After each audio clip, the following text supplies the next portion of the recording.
2017 के प्री में जो प्रश्न पूछा गया है पीसीएस के, उसका पहला प्रश्न हम लोग देखने जा रहे हैं और देखने के बाद समझने का प्रयास करेंगे। निम्नलिखित में से कौन सा सही सुमेलित नहीं है? वर्ड यूज किया गया है यहां पर, सही सुमेलित नहीं है। ठीक है, पर्वत दर्रे वाले राज्यों की चर्चा कर रहे हैं। सिपकिला की बात करें तो सिपकिला कहां पर स्थित है? हिमाचल प्रदेश में। बॉमडीला की बात करें अरुणाचल प्रदेश में, और नाथुला की बात करते हैं तो बेटा ये मेघालय में ना होकर ये कहां पर स्थित होता है? ये सिक्किम में स्थित है। कहां पर? सिक्किम में।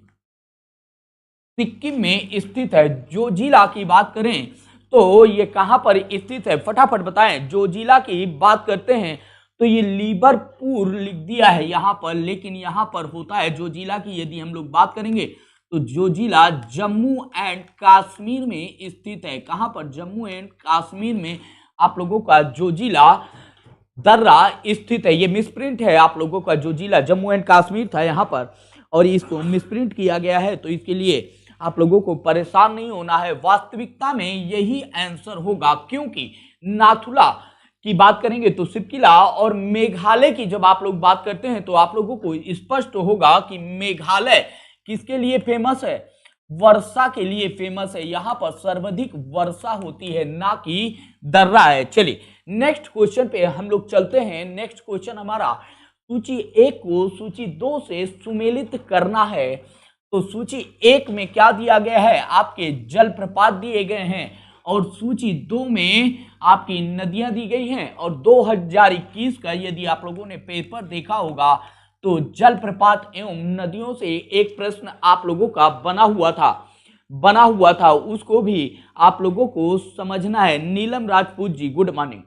चलिए दूध सागर की बात करते हैं। अब कौन सा किससे सुमेलित होगा? फटाफट इसे हम लोग देखते चलते हैं। दूध सागर किस नदी पर जलप्रपात जो है, दूध सागर जलप्रपात किस नदी पर बना है? तो यह आप लोग पहला आप लोग देखेंगे यहां पर, तो आपका दूध सागर आपकी मांडवी नदी पर डुडुमा की बात करेंगे तो डुडुमा आपका मत्स्य कुंड में स्थित है। किस में स्थित है? मत्स्य कुंड में। गोकाक की बात करेंगे तो गोकाक को आप लोगों को याद रखना है, यह किस नदी पर स्थित है? गोकाक जलप्रपात तो घाट प्रभा में स्थित है। और जोग जलप्रपात की यदि हम लोग बात करेंगे तो यह आपका कहां पर स्थित है? सभी लोग फटाफट बताएं। तो आपका जो जोग प्रपात है वो सारावती नदी पर स्थित है। तो यहां पर स्पष्ट हो गया कि 2 का 2 हो गया, 3 का 1 हो गया और एक चौथे का तीसरा हो गया। तो आपका राइट आंसर क्या हो जाएगा बेटा? यहां पर यदि हम लोग इसकी चर्चा करेंगे तो आपका राइट आंसर 1 हो जाएगा।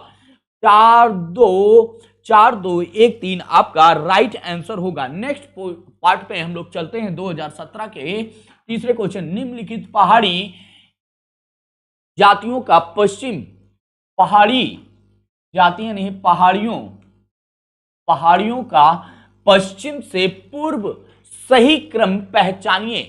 सही क्रम की बात कर रहा है, कह रहा है पश्चिम से पूर्व, अर्थात हमें यदि चलना है पश्चिम से पूर्व की तरफ चलना है, तो पश्चिम से पूर्व की तरफ जब हम लोग चलेंगे तो निश्चित रूप से आप लोग एक चीज याद रख लीजिएगा कि आपके यदि हम लोग देखेंगे तो सबसे पहले गारो आएगी, फिर खासी आएगी, फिर जयंतिया आएगी और फिर नागा आएगी। तो आपका सी ऑप्शन राइट हो जाएगा। इसको ऐसे भी मेंशन करते सकते हैं, गारो, खासी,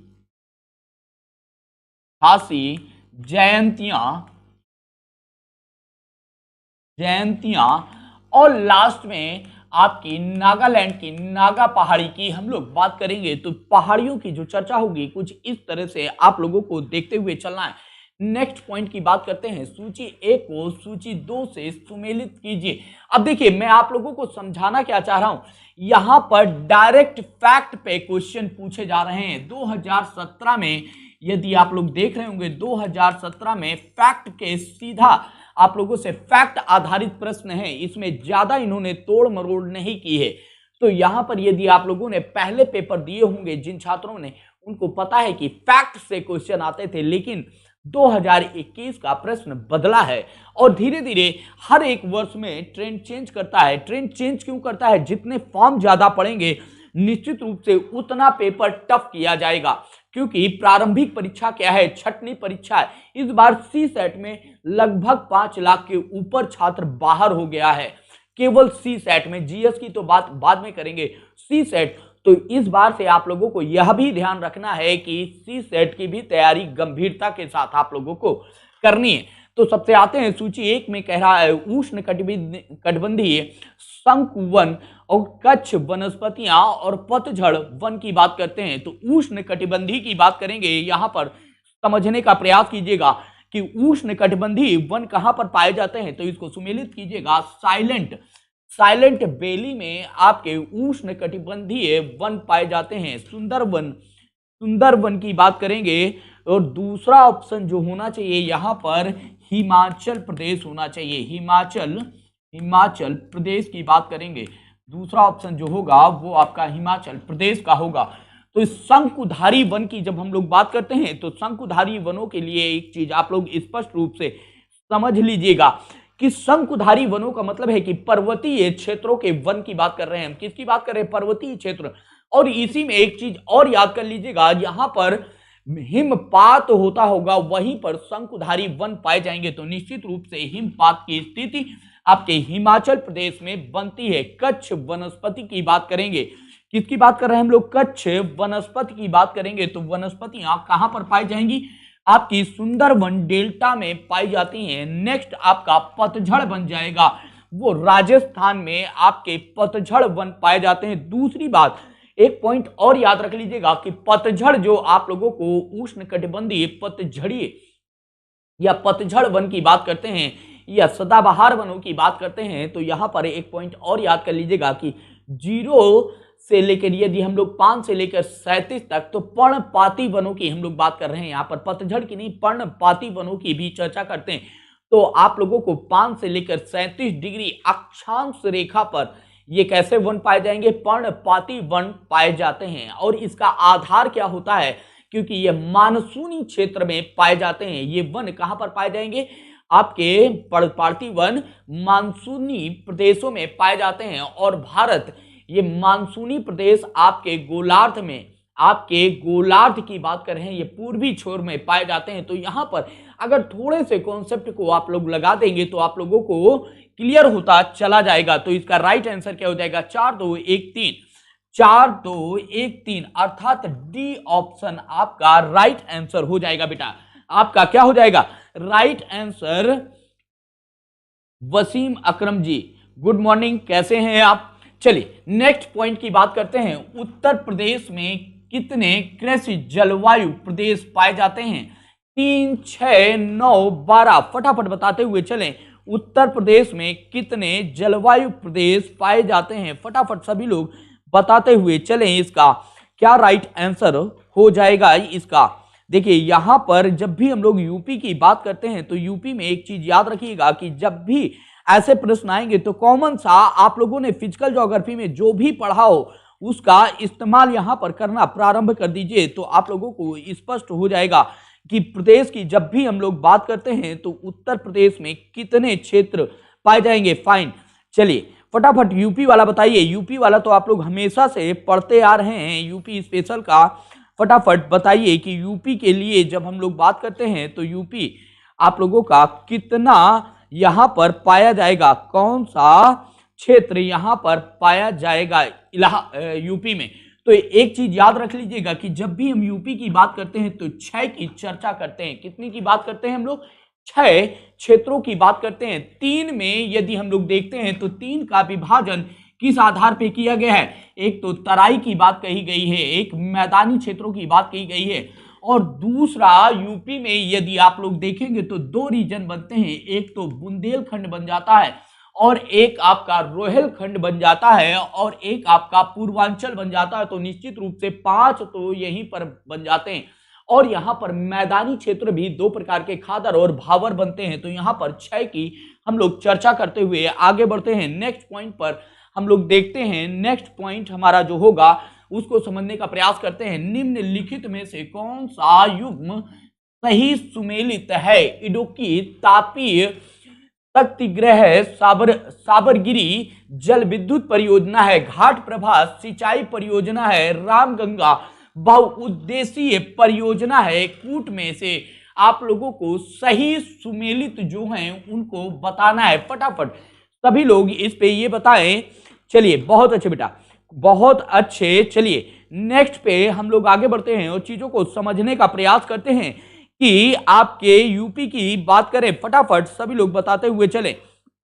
नेक्स्ट क्वेश्चन हमारा जो होगा उसका राइट आंसर क्या होगा, फटाफट बताते हुए चलें, फटाफट बताते हुए चलें। इसका राइट आंसर क्या हो जाएगा, फटाफट फटाफट बताते हुए चले। देखिए पहला यहां पर इडुक्की की बात की गई है, तो इडुक्की आप लोगों को पता है इडुक्की क्या है, सिंचाई परियोजना है, सिंचाई परियोजना है, ना कि परियोजना, ना कि यह क्या है, ना कि यह आपके तापीय शक्ति ग्रह है। तो यहां पर आपके ये तीन ऑप्शन राइट हो जाएंगे। ये क्या है, आप लोगों का गलत ऑप्शन हो जाएगा। तो यहां पर यदि आप लोग देखेंगे तो 2, 3, 4 आपका राइट आंसर हो जाएगा, अर्थात ए ऑप्शन जो होगा वो आपका राइट आंसर हो जाएगा। नेक्स्ट पॉइंट, निम्नलिखित शैल क्रमों में से कौन भारत का 90% से अधिक कोयले का उत्पादन करता है?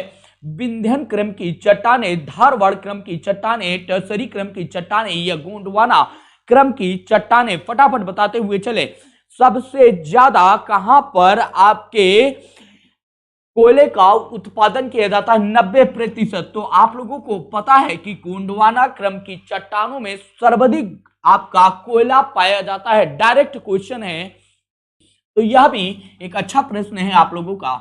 निम्नलिखित लोहे एवं इस्पात कारखानों में से कौन कच्चे माल के क्षेत्र के समीप नहीं है? जमशेदपुर, राउरकेला, दुर्गापुर या सेलम? या सेलम, फटाफट बताते हुए इसको चलें, या सेलम। सबसे पहली बात यदि हम लोग बात करें तो आपका सेलम जो है, सेलम इस्पात कारखाने का यदि हम लोग देखें तो कच्चे माल के समीप नहीं स्थित है। कौन सा इसमें कारखाना है? ये डायरेक्ट फैक्ट का क्वेश्चन है। इसके ये इसका पीडीएफ डाउनलोड करने के लिए आप लोग ऐप इंस्टॉल कर लीजिएगा परीक्षा दृष्टि का, वहीं पर आप लोगों को पीडीएफ मिल जाएगा। नेक्स्ट क्वेश्चन की बात करते हैं, 9वें क्वेश्चन पे चलते हैं। सूची 1 को सूची 2 से सुमेलित कीजिए तथा नीचे दिए गए कूट में से सही उत्तर का चयन कीजिए। एल्यूमिनियम कंपनी की बात करें और यह कहां पर स्थित है, इनकी बात करेंगे हम लोग। फटाफट सभी लोग इसको सुमेलित करने का प्रयास करेंगे, सभी लोग इसको सुमेलित करने की बात करेंगे। बोल्को की बात करते हैं तो बोल्को कहां पर स्थित है? कोरबा में। कहां पर स्थित है? यह आपके कोरबा में स्थित है। यहां पर आप लोगों को डायरेक्ट क्वेश्चन मिल रहे हैं, मैं बार बार आप लोगों से बता रहा हूं। नेक्स्ट हिंडाल्को की बात करते हैं, हिंडाल्को की बात करते हैं बेटा। हिंडाल्को कहां पर स्थित है? सभी को पता है, सोनभद्र के रेणुकूट में स्थित है। कहां पर? रेणुकूट में स्थित है। इंडियन एल्यूमिनियम की बात करेंगे, इंडियन एल्यूमिनियम की बात करेंगे तो यह कहां पर स्थित है बेटा? ये आपकी कहां पर स्थित हो रही है? ये हीराकुंड में स्थित हो रही है। नालको की बात करेंगे, ये कहां पर?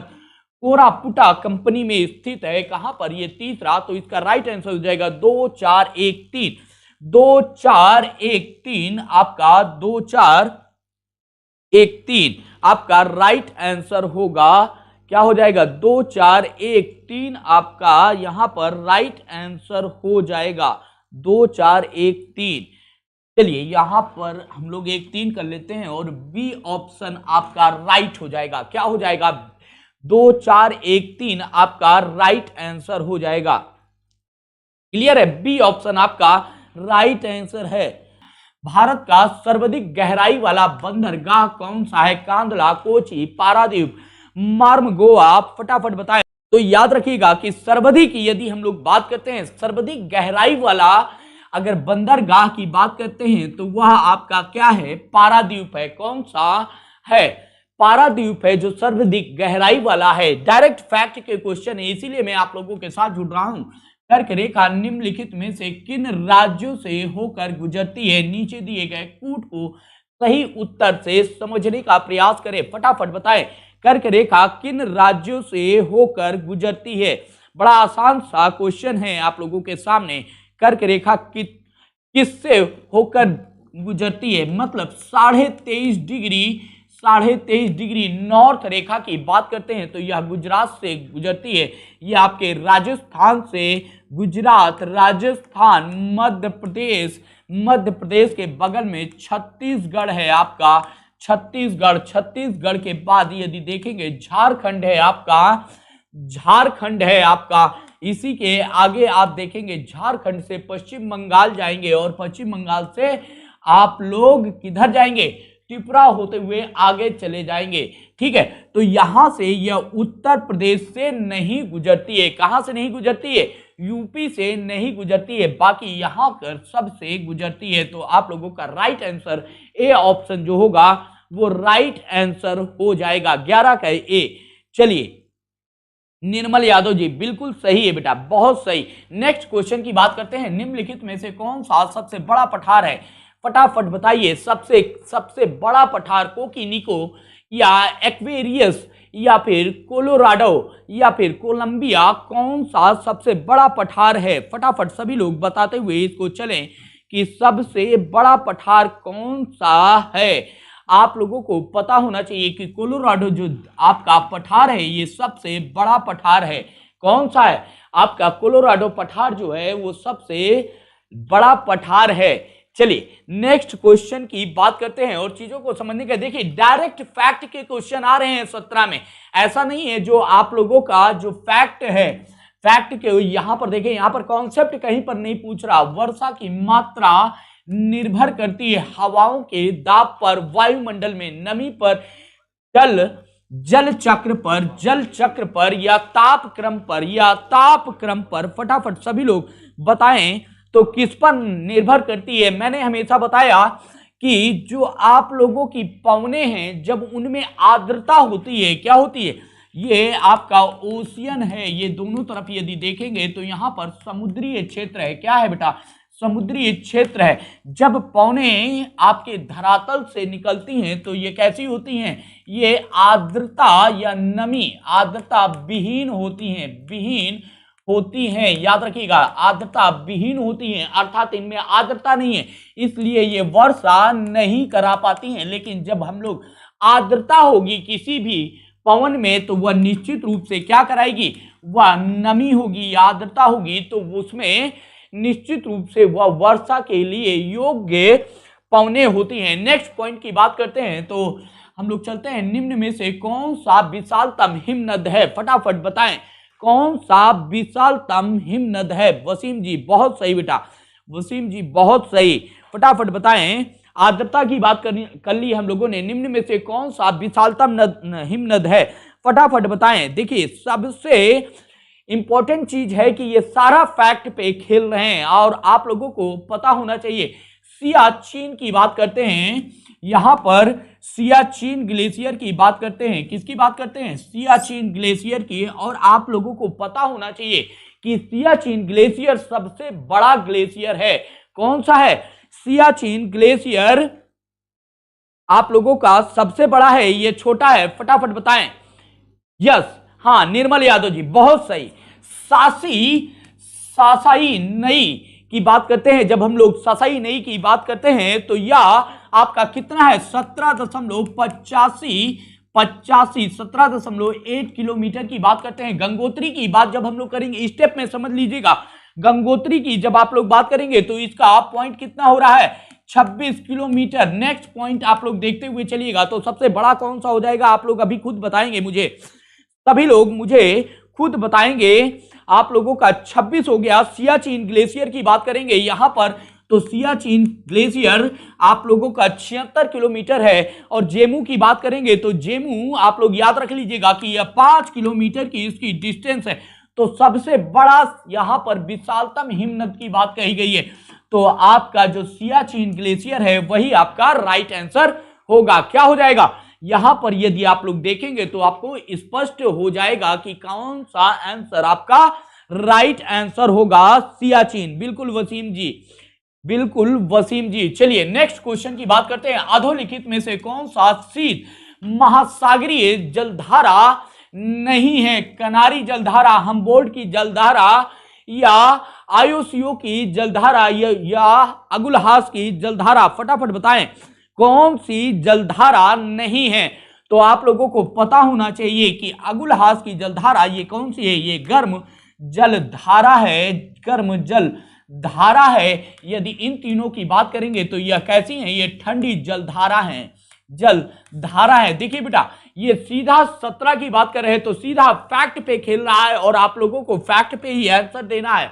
नेक्स्ट, लाल सागर एक उदाहरण है ज्वालामुखी घाटी का, अपरदित घाटी का या अक्षीय द्रोणी का, या यू आकार की घाटी का। फटाफट बताएं लाल सागर किसका उदाहरण है, बताइए किसका उदाहरण है, फटाफट बताइए।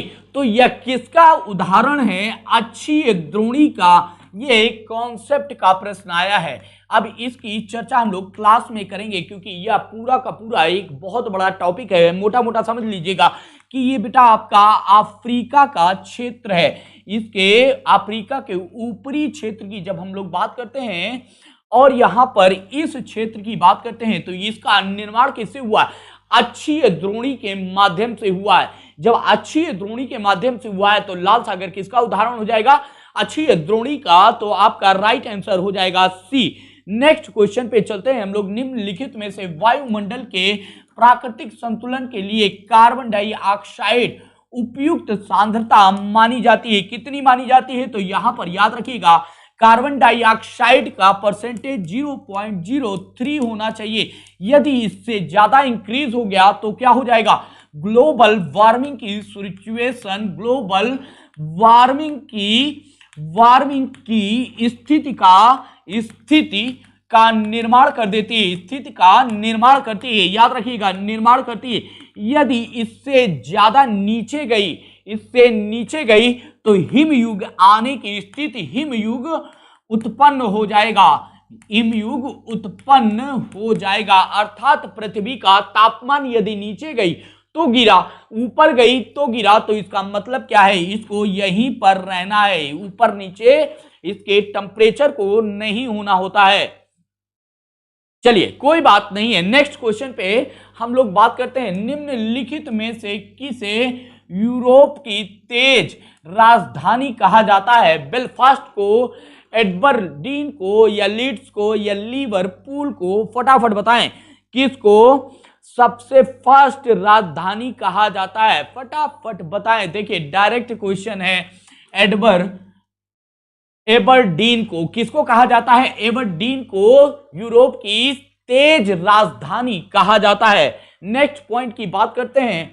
ब्राजील में विशाल कहवा बागानों को कहा जाता है, डायरेक्ट क्वेश्चन है, डायरेक्ट प्रश्न पूछा है और डायरेक्ट प्रश्न के आधार पर ही आप लोगों से 2017 में प्रश्न पूछे जाते थे।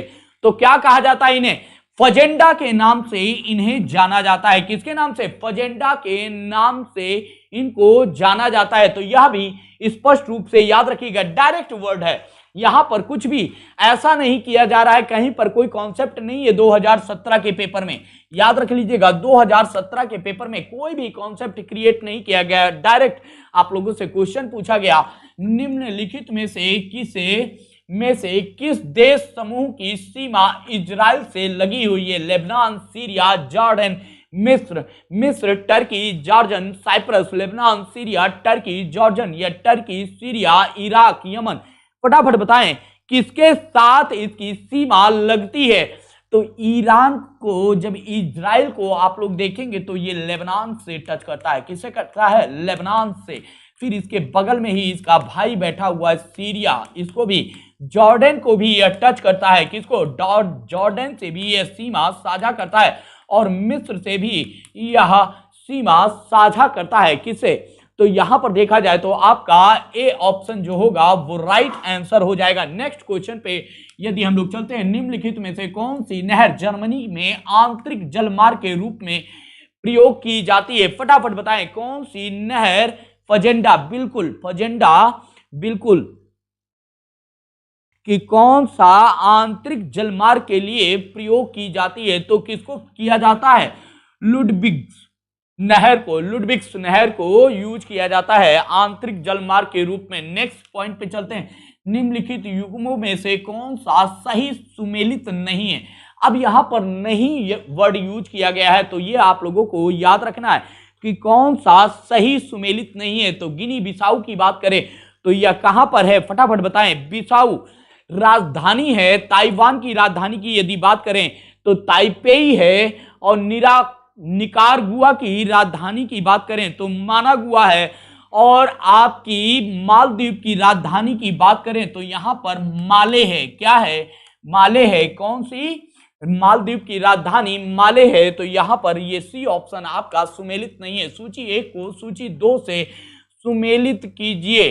खार्तूम, ब्राज़ाविल या रॉटरडम या पेरिस। और दूसरी सूची जो नदी है जेरे, नील, ये जेरे नहीं जायरे होना चाहिए। यहां पर कौन सी नदी होनी चाहिए? जायरे होना चाहिए इस क्षेत्र में। चलिए जेरे, नील, सेन, राइन की बात करते हैं। फटाफट इसको सुमेलित करते हुए बताइए। तो खार्तूम की बात करेंगे तो कहां से, खार्तूम किस नदी से जुड़ती है? फटाफट बताएं। खार्तूम किस नदी से जुड़ती है? फटाफट, खार्तूम है ये, खार्तूम की बात करेंगे तो यह नील नदी से जुड़ेगी। ब्राज़ाविल की बात करेंगे, ब्राज़ाविल की बात करें तो यहां ब्राज़ाविल आपकी किस नदी से जुड़ती है? तो जेरे नदी से जुड़ती है। फटाफट नोट करते हुए गए चलिएगा। रॉटरडम की बात करेंगे, रॉटरडम किससे कनेक्ट होती है? फटाफट बताते चलते हैं। फटाफट रॉटरडम की बात करेंगे तो आपके राइन से जुड़ेगी। किससे जुड़ेगी? राइन से जुड़ेगी। तो यहां पर आपका चौथा हो गया। और पेरिस सेन से जुड़ती है। तो 2 1 4 3, 2 1 4 3 आपका राइट आंसर क्या हो जाएगा बेटा? ए। ये पूरा फैक्ट प्रोसेस है, यहां पर कहीं पर भी कोई कॉन्सेप्ट नहीं यूज किया जा रहा है। नेक्स्ट, 2001 की जनगणना के अनुसार निम्नलिखित राज्यों में से जनजातियों की संख्या प्रतिशत की बात कर रहा है।